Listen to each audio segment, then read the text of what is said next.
The massive chamber of Nexus Prime hummed with the voices of 1,000 different species. Ambassador Elena Vasquez sat in the human section, her hands folded calmly on the polished table before her. She had attended hundreds of these council meetings over the past 5 years, but something felt different today. The air itself seemed charged with tension, and the usual diplomatic chatter had an edge to it that made her skin crawl. The grand hall stretched up toward a dome of transparent aluminum, showing the swirling nebula beyond. Representatives from across the galaxy filled the circular tiers, their various forms creating a rainbow of colors and shapes. The Vorthak delegates, with their purple skin and multiple arms, gestured wildly as they spoke.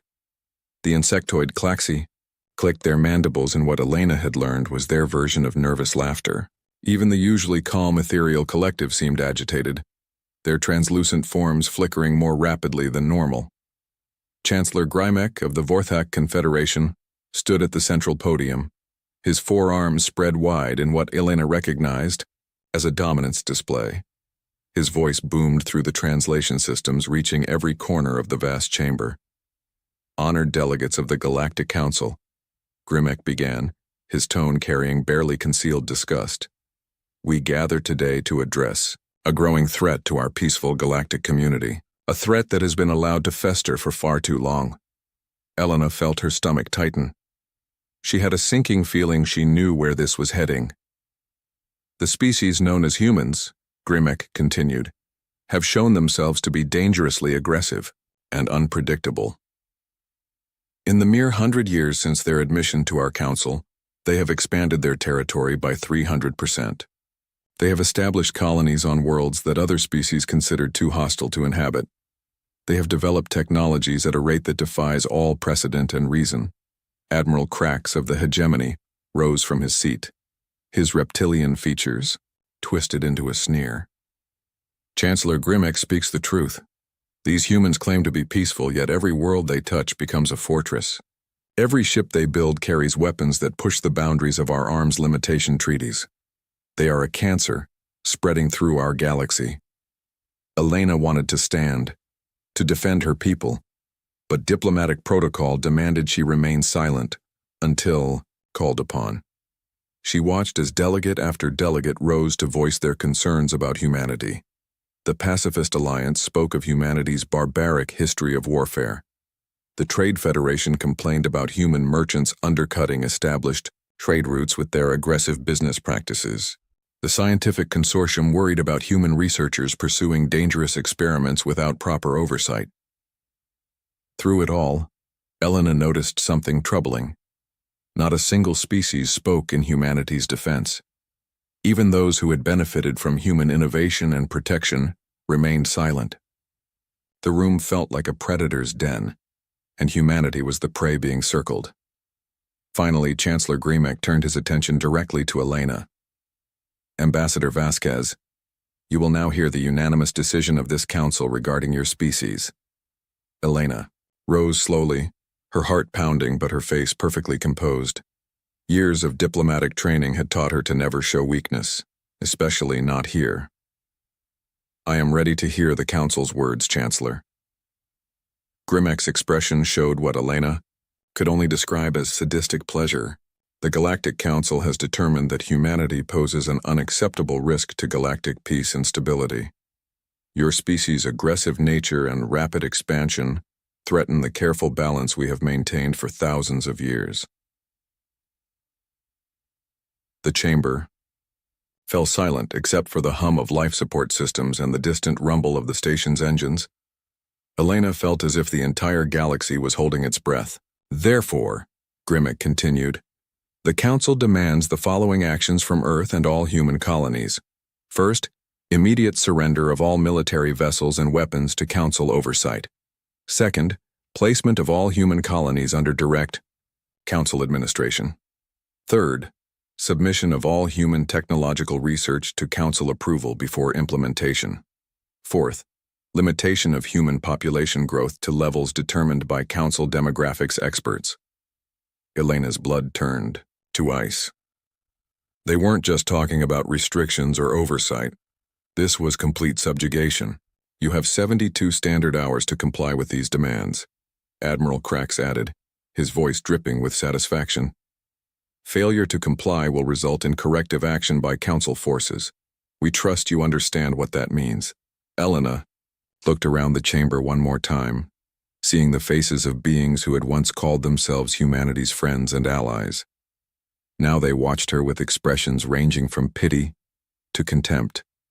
Some looked almost apologetic, but none spoke up. None offered even token resistance to what was essentially a declaration of war against her people. She activated her communication device and spoke clearly into it. Message for Earth Command, Priority Alpha. The Council has delivered an ultimatum, demanding complete surrender within 72 hours, all terms attached. Recommend immediate implementation of all contingency protocols. Chancellor Grimek laughed, a sound like grinding stone. Ambassador, surely you don't believe you're primitive. Homeworld can resist the combined might of the entire Galactic Council. Your species may be aggressive, but you are still infants compared to civilizations that have existed for millennia. Elena smiled for the first time since entering the chamber. It wasn't a pleasant smile. Chancellor, I believe you may have made a serious error in judgment, you see. You've confused humanity's restraint with weakness. That's a mistake that species on Earth learned not to make a very long time ago. Is that a threat, human? Admiral Krax hissed, rising from his seat. No, Admiral, Elena replied calmly. It's a statement of fact. You've just threatened the lives and freedom of 8 billion humans and countless more in our colonies. You've demanded that we surrender everything we've built, everything we've worked for, everything we are. She paused, letting her words sink in before continuing. What you don't seem to understand is that humanity has been preparing for this day since we first learned that the galaxy was full of predators disguised as civilized beings. We hoped we were wrong. We hoped that reason and diplomacy would be enough. But we prepared for the possibility that it wouldn't be. The chamber erupted in angry voices as delegates shouted over each other. Some demanded Elena's immediate arrest. Others called for Council forces to move against Earth immediately. But Elena noticed that some of the older, wiser delegates had gone very quiet, their expressions thoughtful and concerned. Chancellor Grimek pounded his gavel repeatedly, trying to restore order. When the noise finally died down, he glared at Elena with undisguised hatred. Your bravado is amusing, Ambassador, but ultimately meaningless. The Council's decision is final. You have 72 hours. Elena gathered her materials and prepared to leave. As she reached the chamber doors, she turned back to address the assembly one final time. Honored delegates, you have made your position clear. Humanity will respond to your ultimatum within the specified timeframe.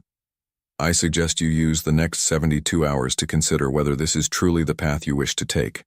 Because once humanity responds, there will be no taking back. What happens next? As the chamber doors closed behind her, Elena could hear the renewed arguments and discussions exploding throughout the hall. She walked quickly through the corridors of Nexus Prime, her mind already racing ahead to what would come next. She had work to do, and less than 3 days to do it. Behind her in the council chamber, delegates continued to debate and argue, convinced they had just witnessed the last desperate words of a defeated species. They had no idea they had just signed their own death warrant. 48 hours had passed since the ultimatum was delivered, and the silence from human space was deafening. In his private office aboard Nexus Prime, Intelligence Chief Mortex stared at the holographic displays showing communication patterns across the galaxy, where he expected to see frantic messages between Earth and its colonies, emergency broadcasts, or desperate diplomatic attempts. There was nothing. Mortex's tentacles twitched nervously as he reviewed the data for the 100th time. His species had evolved as ambush predators, and his instincts were screaming that something was wrong. Prey didn't behave this way. When faced with overwhelming force, they either fought desperately or surrendered immediately. They didn't just, "Go silent, sir." His aide, a young Klaxi named Brix, clicked into the office. Admiral Krax is requesting another intelligence briefing. Mortex sighed, a sound that came out as a low whistle through his breathing slits. Tell the Admiral that there's nothing new to report. Human communications have remained at normal levels. No emergency broadcasts, no military mobilization signals, no panic. Brix's compound eyes reflected confusion. But sir, surely that's impossible. An entire species facing extinction, and they're acting like nothing happened? That's exactly what's bothering me, Mortex muttered, turning back to his displays. In the council chamber, Chancellor Grimek addressed the assembled delegates with barely contained satisfaction. Fellow council members, the lack of response from humanity clearly demonstrates their acceptance of our ultimatum. Like all primitive species when faced with superior force, they have frozen in terror. Several delegates murmured agreement, but others looked less certain. Ambassador Theiss of the Ethereal Collective flickered with agitation. Chancellor, my people's long experience suggests caution. A cornered predator is often most dangerous when it appears calm. Admiral Krax laughed, harshly. Ambassador Theiss, your people haven't fought a real war in 3,000 years. You've forgotten what predators actually look like. Humans are scavengers at best, successful only because they've faced no real competition in this galaxy. Then, explain their expansion rate, Theiss countered. Explain their technological advancement. Explain how a species that achieved spaceflight less than 2 centuries ago has established colonies on worlds that we considered uninhabitable. Luck and recklessness, Grimek dismissed. They throw themselves at problems without proper planning or consideration of consequences. It works until they face organized opposition. Meanwhile, in a hidden chamber deep within Nexus Prime's infrastructure, Elena worked quietly at a sophisticated communication array. She had disappeared from her official quarters 2 days ago, but her absence had gone largely unnoticed amid the council's celebrations. The array was a marvel of human engineering, disguised as routine maintenance equipment, but capable of transmitting across the galaxy using frequencies that most species couldn't detect. Her fingers moved across the controls with practiced ease as she monitored transmissions from across human space. To anyone intercepting these messages, they would appear to be routine civilian communications, trade manifests, family messages, news broadcasts, shipping schedules. But Elena knew the code hidden within the seemingly innocent data. Every human ship in the galaxy had received its orders. Every colony administrator knew their role. Every military commander understood what was expected of them, and all of it was happening under the noses of the Council's intelligence services. On Earth itself, President Maria Santos stood in the war room beneath the Capitol, surrounded by holographic displays showing the positions of every human asset in the galaxy. General Rodriguez, head of Earth's defense forces, stood beside her reviewing the final preparations. "Ma'am, all colonies report ready," Rodriguez said quietly. "Civilian evacuations to hardened facilities are complete. Defense, platforms are armed and operational. The fleet is in position." President Santos nodded, her expression grim. "And Dr. Webb's project?" "Project Prometheus is fully operational. All test runs have been successful. We're ready to demonstrate why humanity survived its homeworld long enough to reach the stars." Across the galaxy, human colonies that had appeared calm and normal from the outside had undergone radical transformations. Underground facilities that no alien had ever seen hummed with activity. Weapons systems that violated every known arms limitation treaty powered up for the first time in decades. Ships that had been registered as civilian cargo vessels revealed their true nature as heavily armed military craft. On the mining colony of New Brisbane, Administrator Kate Murphy watched as the last transport lifted off, carrying the colonists to deep underground shelters. Above ground, the colony looked exactly the same as it had for years. Below ground, automated defense systems that had been built into the very foundations of every building came online. "Control, this is New Brisbane," she spoke into her communicator. "All civilians are secure. Colony defenses are armed and ready. We're good to go." Similar reports came in from every human world. New Manchester, Havens Gate, Liberty Station, Freedom Point all reported ready. The galaxy thought it was dealing with helpless prey.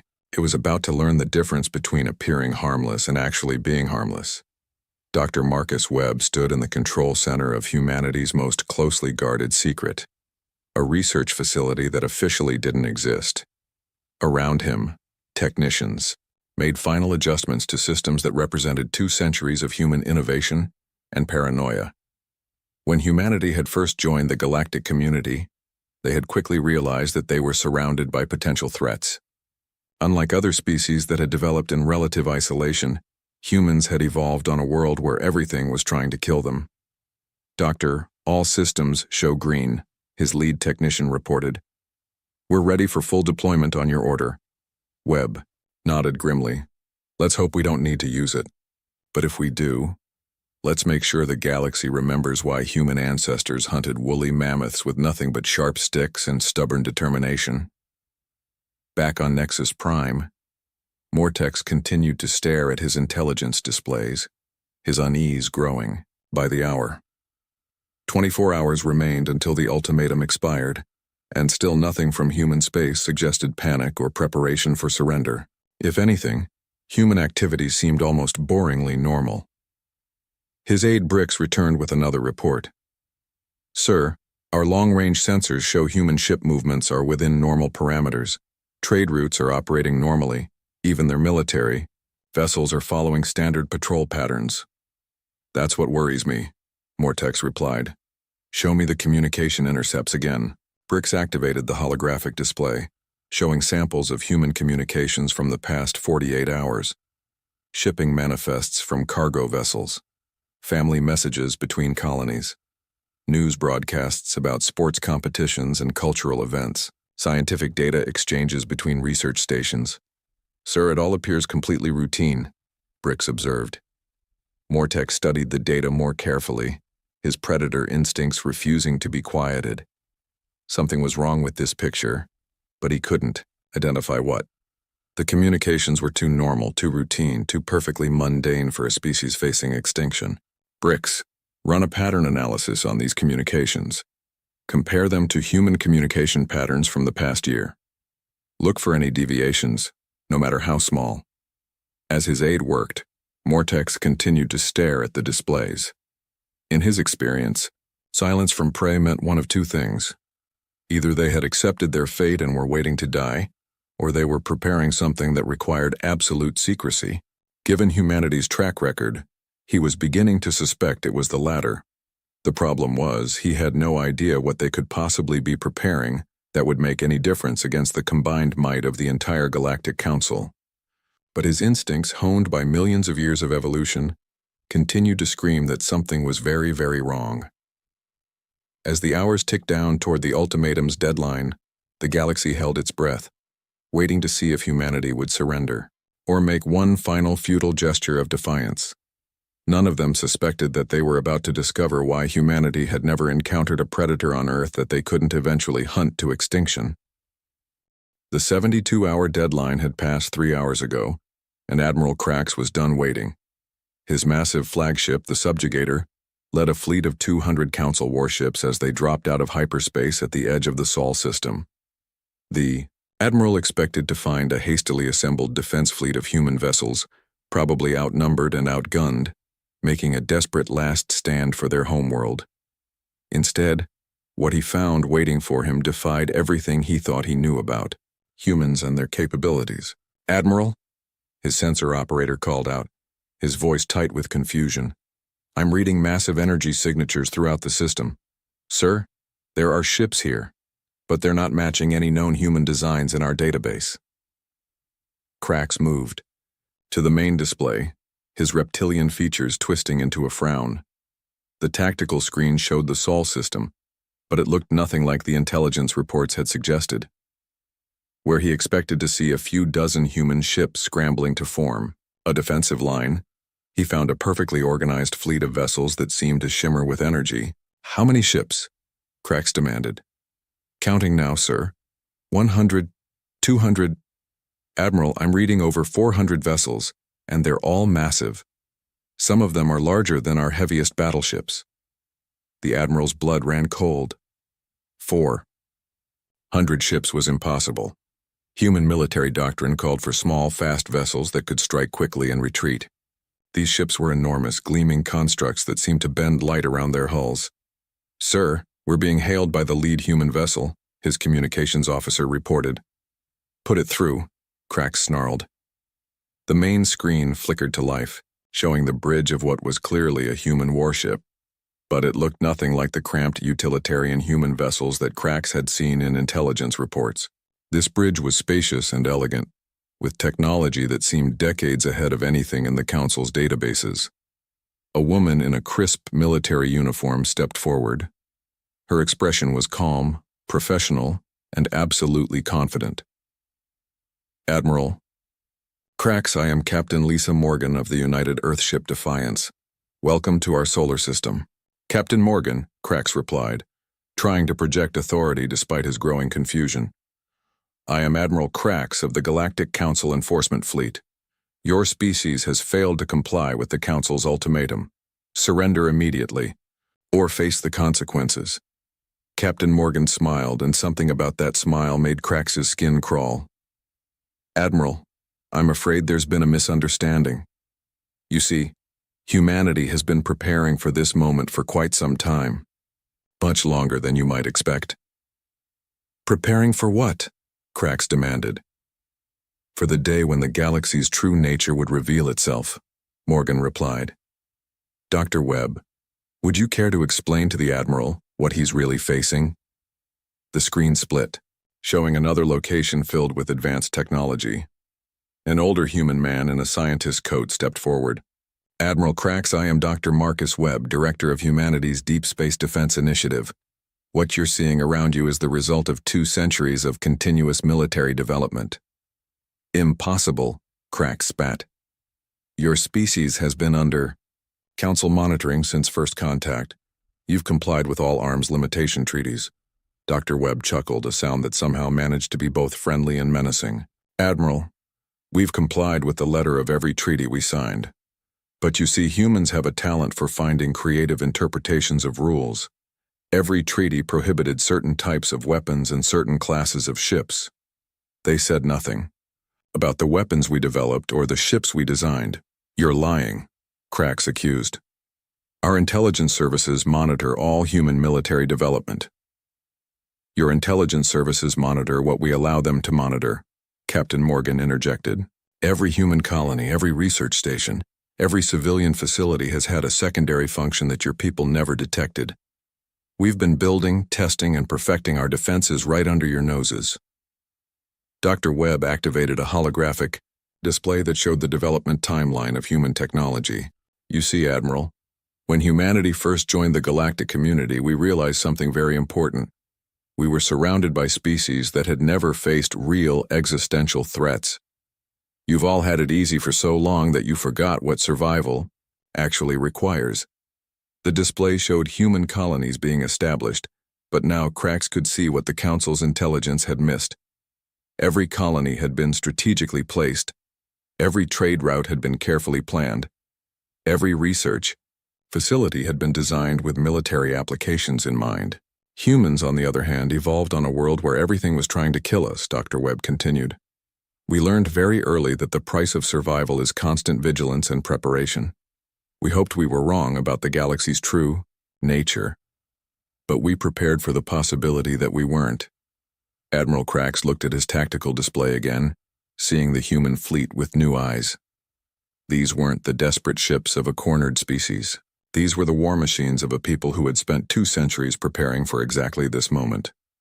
"Your move, Admiral," Captain Morgan said calmly. "You came here expecting to find helpless prey. Instead, you've found something else entirely. The question is, what are you going to do about it?" Krax's pride overcame his growing unease. "You may have hidden some ships from us, but you're still outnumbered. My fleet represents the combined military might of dozens of species. Your 400 ships cannot stand against our 200. Captain Morgan's smile widened. "Admiral, you're making the same mistake the Council has been making all along. You're assuming that bigger numbers automatically mean victory. Let me introduce you to some concepts that humans have been perfecting for millennia. Force multiplication, tactical superiority, and technological advantage." She gestured to someone off-screen. "Tactical, demonstrate human defensive capabilities. Non-lethal demonstration only. Suddenly, every screen on Admiral Crax's bridge lit up with warnings. His ship's computers were being accessed by external sources. Navigation systems flickered. Weapons targeting systems went offline and came back online, pointing at different targets. Life support systems briefly shut down before restarting. "What is happening?" Crax roared at his crew. "Sir, they're inside our systems," his technical officer reported in panic. "They have complete access to our entire fleet's computer networks. I don't understand how they're doing this." Captain Morgan's voice cut through the chaos. "Admiral, what you're experiencing is a gentle demonstration of human cyber warfare capabilities. In the time it took you to ask that question, we could have shut down your life support permanently, turned your weapons against your own ships, or simply sent your entire fleet into the nearest star." Dr. Webb appeared on screen again. "You see, Admiral, while your species focused on building bigger ships and more powerful weapons, humans focused on understanding how things actually work. Every piece of technology in your fleet is based on principles that we've studied and learned to manipulate." The cyber attack ceased as suddenly as it had begun, leaving Crax's fleet functional but thoroughly shaken. The Admiral stared at them, screens showing the human fleet, realizing that he was no longer looking at potential victims. He was looking at predators who had been disguised as prey. "This is impossible," he whispered. "No, Admiral," Captain Morgan replied, her voice carrying a note of pity. "This is what happens when a species that survived by hunting woolly mammoths with stone spears gets 2 centuries and unlimited resources to prepare for war. You thought you were coming to collect tribute from primitives. Instead, you've just discovered why humans never stayed prey to anything for very long." The truth hit Admiral Crax like a physical blow. The Council hadn't been monitoring a developing species that posed a potential threat. They had been unknowingly surrounded by apex predators who had been studying them, learning their weaknesses, and preparing for the day when the mask would finally come off. "What do you want?" Crax asked, his voice barely above a whisper. Captain Morgan's expression grew serious. "Admiral, that's a conversation you're going to have with people much more important than me. But I suggest you think very carefully about your next move, because humanity's response to your ultimatum hasn't even begun yet." Admiral Crax's hands shook as he gripped the armrests of his command chair. The revelation of humanity's true capabilities had shattered everything he thought he knew about the balance of power in the galaxy. But his pride, the same trait that had earned him his position as the Council's primary military leader, refused to accept what his eyes were telling him. "All ships, battle formation," he commanded, his voice carrying across the fleet communication channels.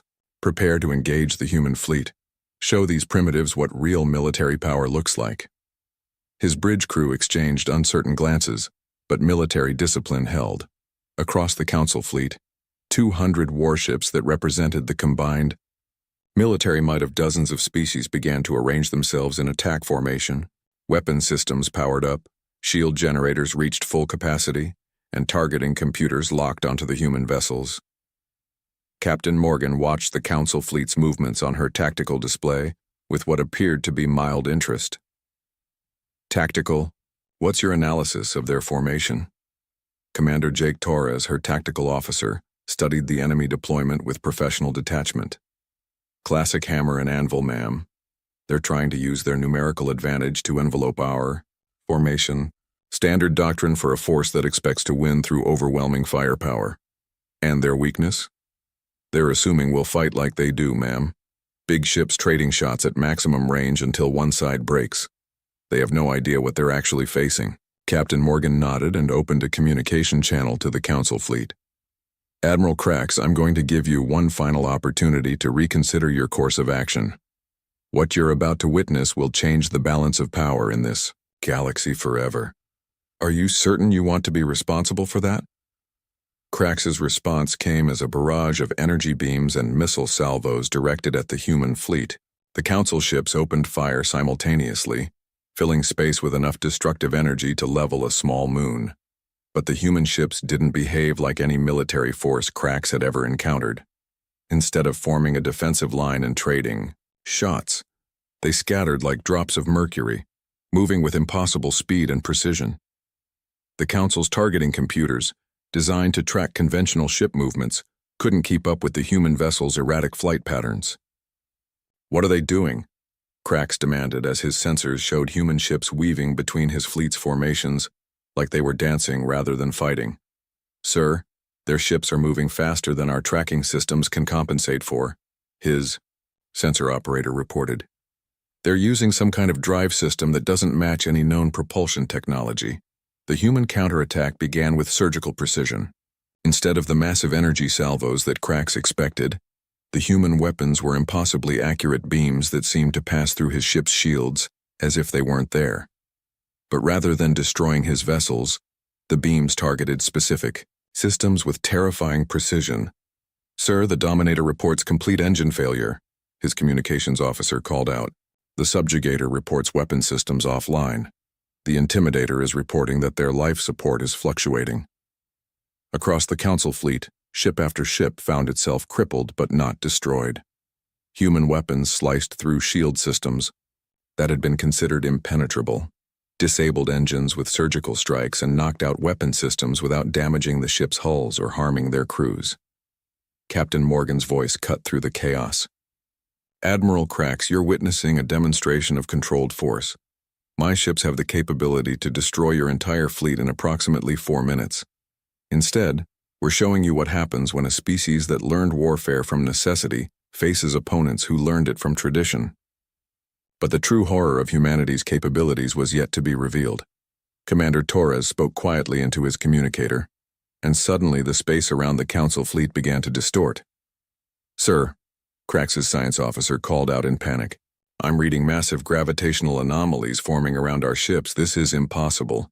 You can't weaponize gravity." "You can if you understand it well enough," Dr. Webb's voice came over the communication channel. "Admiral, what you're experiencing is controlled gravitational manipulation. We're creating localized gravity wells around each of your ships." One by one, the Council warships found themselves trapped in invisible prisons, their engines strained against gravitational forces that held them as securely as if they had been locked in chains. Ships that had been capable of faster-than-light travel found themselves unable to move more than a few kilometers in any direction. "This is a nightmare," Krax whispered, watching his mighty fleet rendered helpless by technology that shouldn't exist. But the demonstration was far from over. Elena's voice joined the communication from her position on Nexus Prime, where she had been working in secret for the past 3 days. "Admiral Krax, members of the Galactic Council, what you've witnessed today is a small sample of humanity's defensive capabilities. But defense was never our strong suit. We're much better at offense." She activated a series of displays that began broadcasting to every major government and military installation in the galaxy. The screens showed detailed intelligence files on every species represented in the Council. "For the past century, while you believed you were monitoring us, we were monitoring you," Elena continued. "We know the location of every military base, every weapon facility, every strategic resource depot. We know the weaknesses in your shield technology, the blind spots in your sensor networks, and the flaws in your tactical doctrines." The intelligence files continued to scroll past, showing battle plans, resource allocation charts, and detailed analyses of each species' military capabilities. It was a comprehensive breakdown of every Council member's defenses, accurate down to the smallest detail. "We know that the Vorthak Confederation stores 60% of their antimatter reserves in 3 facilities that we could destroy with single precision strikes," Elena said matter-of-factly. "We know that the hegemony's command and control network can be completely disabled by targeting 47 key communication relays. We know that the Trade Federation's entire economy could be crippled by interdicting 12 critical trade routes." Chancellor Grimek's voice crackled over the communication channel from Nexus Prime. "This is impossible. Our security is absolute. No one could have gathered this intelligence without our knowledge." Elena laughed, a sound that sent chills down the spines of every Council member listening. "Chancellor, you've been thinking like prey animals for so long that you forgot what real predators are capable of. Every human trader who visited your worlds was gathering intelligence. Every human diplomat who attended your meetings was studying your weaknesses. Every human researcher who collaborated with your scientists was learning how your technology works. Commander Torres added his own demonstration, accessing the computer systems of ships throughout the Council fleet and displaying their operational manuals on his screens. We didn't just map your territories and study your tactics. We learned how your technology functions at the most basic level. We can turn your own systems against you whenever we choose. The truth hit the Council like a tsunami. For 100 years, they had believed they were the dominant species in the galaxy, graciously allowing younger races like humanity to participate in their civilization. In reality, they had been studied, analyzed, and systematically penetrated by a species that treated intelligence gathering as a survival skill. Admiral Krax stared at his tactical display, watching his proud fleet held motionless by forces he couldn't understand, commanded by beings he had completely underestimated. "What do you want?" he asked, his voice barely a whisper. Captain Morgan's image appeared on his screen one final time. "Admiral, that's not our decision to make, but I suggest you contact your government and recommend that they reconsider their position regarding humanity, because what you've seen today is just a small sample of what we're capable of when someone threatens our freedom." She paused, letting her words sink in. "We never wanted to be your enemies, Admiral, but we learned a long time ago that sometimes the only way to maintain peace is to be too dangerous to attack. Today, you discovered why humanity survived long enough to reach the stars." The communication ended, leaving Admiral Krax alone with his thoughts and his crippled fleet. Around him, space was filled with the most advanced warships the galaxy had ever produced, all of them rendered helpless by a species that the Council had dismissed as primitive barbarians. For the first time in his military career, Admiral Krax understood what it felt like to be prey, and he realized that the real nightmare wasn't what humanity had already shown them. It was wondering what other capabilities they had been keeping secret. The emergency session of the Galactic Council convened 12 hours after Admiral Krax's fleet had limped back to Nexus Prime, their ships barely functional after humanity's demonstration of technological superiority. The great chamber that had once buzzed with the confident chatter of galactic civilization now hummed with fear and uncertainty. Chancellor Grimek stood at the central podium, but his usual arrogant bearing had been replaced by something that looked uncomfortably like panic. Around the circular tiers, delegates from across the galaxy sat in stunned silence, many of them still processing intelligence reports that showed just how thoroughly humanity had infiltrated their governments and military organizations. President Maria Santos appeared on the main communication screen, broadcasting from Earth. Her image was crystal clear, transmitted through communication technology that bypassed every security measure the Council had thought impregnable. She wore a simple business suit, her expression calm and professional, but her eyes held the cold calculation of an apex predator. "Honored delegates of the Galactic Council," President Santos began, her voice carrying easily through the chamber's translation systems. "I address you today not as a supplicant seeking your approval, but as the representative of a species that you have gravely underestimated." She paused, allowing her words to sink in before continuing. "For the past century, humanity has participated in your galactic community in good faith. We followed your laws, respected your treaties, and contributed our knowledge and resources to the common good. We did this because we hoped that reason and cooperation would be enough to maintain peace." The holographic display behind her activated, showing the current military situation across the galaxy. Human ships were positioned at key strategic points throughout Council space, their locations chosen with mathematical precision to demonstrate humanity's reach. "Yesterday, you delivered an ultimatum demanding our complete surrender. Today, I am delivering humanity's response," Santos continued. "We reject your demands completely. More than that, we are presenting you with a new reality that you must accept." Chancellor Grimek found his voice, though it shook with barely controlled rage. "President Santos, your species may have surprised us with hidden capabilities, but you are still vastly outnumbered. The combined military might of the Council represents thousands of worlds and trillions of beings." President Santos smiled, and every delegate in the chamber felt their blood turn cold. Chancellor Grimek, You still don't understand what you're facing. Let me make this clear for you. The display behind her changed, showing real-time surveillance footage from major military installations throughout Council space. At this moment, human assets have infiltrated every major military base, government facility, and strategic installation in Council territory. We have been preparing for this possibility for 2 centuries. The surveillance footage was impossible to deny. Human operatives moved through supposedly secure facilities as if they owned them. Security systems that had been considered impregnable were being monitored and controlled by human technicians. Weapon systems that formed the backbone of Council, military power, were shown to be compromised at the most basic level. We could have destroyed your civilizations at any time over the past 50 years, Santos continued, matter-of-factly. We chose not to because we hoped it wouldn't be necessary. Your ultimatum has forced us to reveal our true capabilities. Admiral Krax, his uniform still scorched from the previous day's encounter, stood slowly.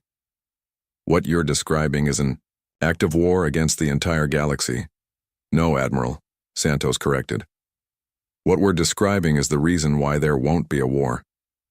You see, humanity learned something very important during our evolution on Earth. The best way to avoid a fight is to be too dangerous to challenge. Dr. Webb appeared on a secondary screen broadcasting from his hidden research facility. Delegates, what you witnessed yesterday was a limited demonstration using defensive technologies. We have weapon systems that could sterilize entire worlds, without leaving a trace of how it was done. We have cyber warfare capabilities that could crash every computer network in the galaxy simultaneously. We have intelligence assets that know more about your governments than your own leaders do.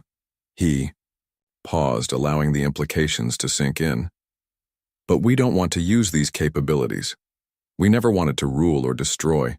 We just wanted to survive and prosper alongside the rest of galactic civilization. President Santos reclaimed the center of attention. However, your ultimatum has made it clear that peaceful coexistence is no longer possible under the current system. Therefore, humanity is proposing a new arrangement. The holographic display changed again, showing a new organizational chart for galactic governance. Human representatives appeared alongside Council delegates in positions of authority and oversight. The Galactic Council will be restructured as the Galactic Defense Alliance, Santos announced. Humanity will take joint leadership alongside existing Council members with specific authority over military affairs and threat assessment. The chamber erupted in angry voices as delegates shouted over each other. Some demanded to know by what right humanity claimed such authority. Others threatened to withdraw their species from galactic civilization entirely. But underneath the outrage, there was a current of fear that no amount of bluster could hide. Chancellor Grimek pounded his gavel repeatedly, trying to restore order. When the noise finally subsided, he glared at the screen showing President Santos. You cannot simply dictate terms to the entire galaxy. We are a democratic institution representing thousands of species. Chancellor, Santos replied patiently. Democracy only works when all parties have roughly equal power. What you called democracy was actually a system where the strong preyed upon the weak while calling it civilization. Humanity is simply evening the odds. Elena appeared on another screen, now revealed in her true role as humanity's intelligence chief. Delegates, we have comprehensive files on every government corruption scandal, every illegal weapons program, and every secret alliance that exists in Council space. We know which of your leaders have been embezzling funds, which military officers have been selling weapons to pirates, and which species have been secretly preparing for war against their neighbors. She activated a display showing financial records, communication intercepts, and surveillance footage that made several delegates visibly pale. We could release all of this information publicly, allowing your own people to judge your fitness for leadership. Or we can work together to build something better. The threat was clear, but it was delivered with the calm professionalism that had become humanity's signature. They weren't ranting conquerors demanding submission. They were offering partnership backed by the implicit understanding that refusal would have consequences. Ambassador Thiss of the Ethereal Collective flickered with agitation. President Santos, assuming we accept your proposal, What guarantees do we have that humanity won't simply become the new tyrants? Santos considered the question seriously before answering. Ambassador Thys, you have the guarantee that comes from understanding human nature. We evolved as pack hunters, not solitary predators. We're most effective when we work together with others, not when we dominate them. She gestured to someone off-screen, and the display changed to show collaborative, human projects throughout the galaxy. Look at every human colony, every research station, every trade outpost. In every case, we've worked to improve the lives of both humans and aliens. We don't want subjects or slaves. We want partners and allies. Dr. Webb added his voice to the discussion. Delegates, humanity has identified threats to galactic civilization that your current leadership structure cannot address. There are hostile forces in other galaxies that make our territorial disputes look like children's games. There are cosmic phenomena that could destroy entire star systems if not properly monitored and countered. The display showed long-range sensor readings of disturbing phenomena at the galaxy's edge, energy signatures that didn't match any known natural occurrence, movement patterns that suggested organized intelligence operating on a scale that dwarfed galactic civilization. The galaxy needs humanity's capabilities, Santos continued. Our willingness to take risks, our talent for innovation, our experience with existential threats. But we also need your knowledge, your resources, and your perspectives. Together, we can build something stronger than either of us could achieve alone. The chamber fell silent as delegates considered their options. They could reject humanity's proposal and face the consequences of opposing a species that had demonstrated complete dominance over their military and intelligence capabilities. Or they could accept partnership with beings who had spent 2 centuries preparing for this moment. Chancellor Grimek looked around the chamber, seeing the resignation in his fellow delegates' faces. President Santos, if we accept this proposal, what happens to our existing governments and military structures? They remain in place, Chancellor, but with human oversight to ensure they serve the interests of galactic security, rather than narrow political agendas, Santos replied. Think of it as adult supervision for species that have forgotten what real threats look like. The vote, when it finally came, was unanimous. Not because the delegates trusted humanity, but because they finally understood the difference between civilization and survival. The Galactic Council that had ruled through bureaucracy and compromise was dead. In its place rose the Galactic Defense Alliance, led by a species that had learned the hardest lesson of all, that the price of peace is the strength to enforce it. As the session ended and delegates began the long process of restructuring Galactic governance, President Santos remained on the communication screen. Delegates, humanity welcomes you as partners in this new alliance. Together we will face the challenges that lie ahead with the strength that comes from unity and the wisdom that comes from understanding our true place in a dangerous universe. The age of human restraint was over. The age of human leadership had begun.